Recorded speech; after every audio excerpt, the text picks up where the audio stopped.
Lauhala mats were made by dried challah leaves from the challah tree. They were woven together to equal a mat. They were used in challah to be laid on, to slept on, and to eat on. There are 3 types of lauhala trees. The first one is the thorns. They have thorns on top which are really pokey, and during the process of cleaning the lauhala leaves, you have to cut them off. The second tree is the thornless tree. That one's the most easiest because they have no thorns and are easy to process. The last tree is thornless, but it has a dark and light green pattern to it, but we don't use those for weave.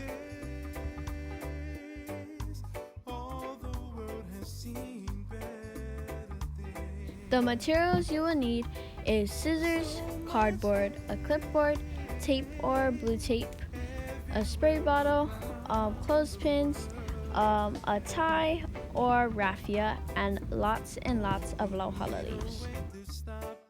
So the first part of processing the leaves is you have to cut off both ends. So you have to cut off this end that is connected to the tree and this other end that is the skinniest part that you can't even weave because it's too thin and skinny.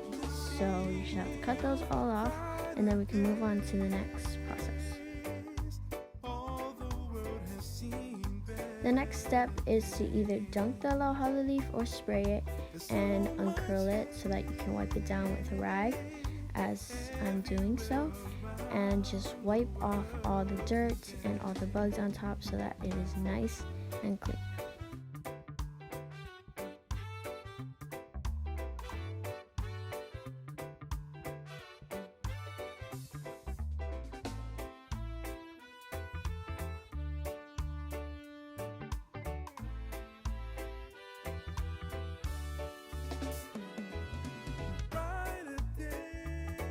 After you're done cutting and cleaning the leaves, you have to bundle them into a kūpuna, which you grab 3 lauhala leaves, both facing the shiny side in the inside, and you roll them up into this kūpuna. You want to make it as tight as you can so that when it dries nice and neat inside this bundle.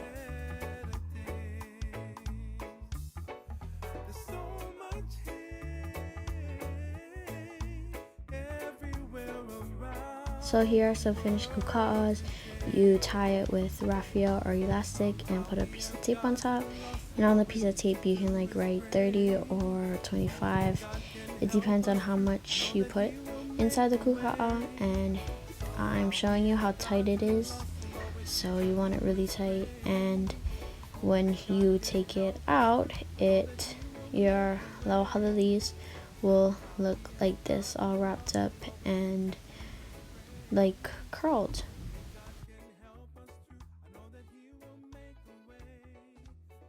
So now it's time to strip them into the size that I wanted, and I chose a 1-inch so that when I have to weave the little tiny strips. So I grabbed a lauhala leaf. I used an old clipboard and used the clip to hold it down, and I just grabbed the cutter, placed on top, see my length through the thing so it wasn't crooked, and just placed it and run it through all the way to the bottom.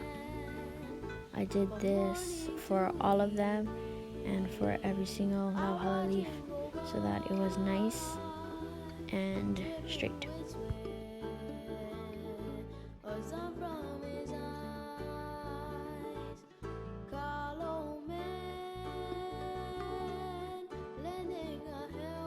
So I have my wonderful auntie here, my auntie Kai, gonna help me with weaving.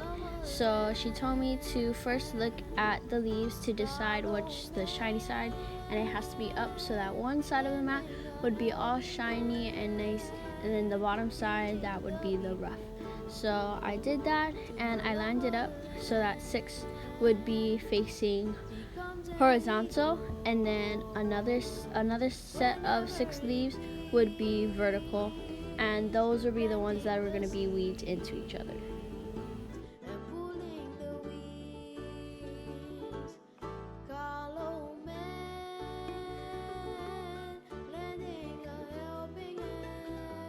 So now we started weaving, and so we're going right to left. So the vertical leaves would be placed down, and then the horizontal leaf that was on the right would be pulled over and weaved into the vertical leaves. And so they would be weaved into each other to form the mat eventually, after a whole bunch of adding leaves and weaving them into each other.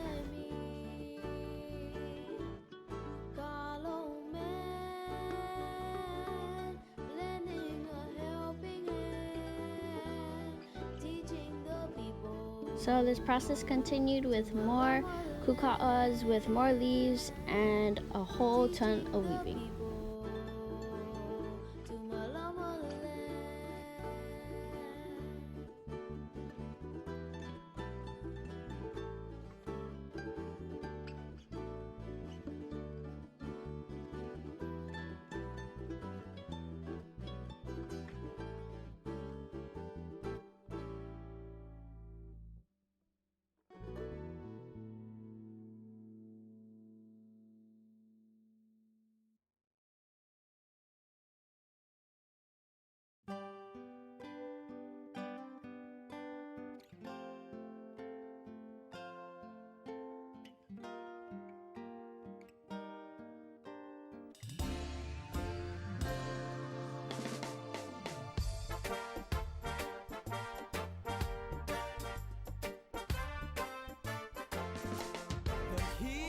Make me wanna run and play every time I think of you.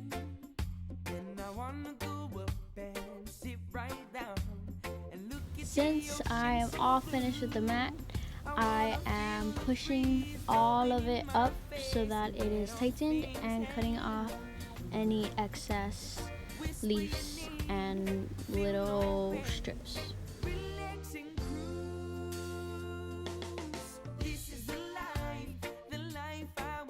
And it is finished.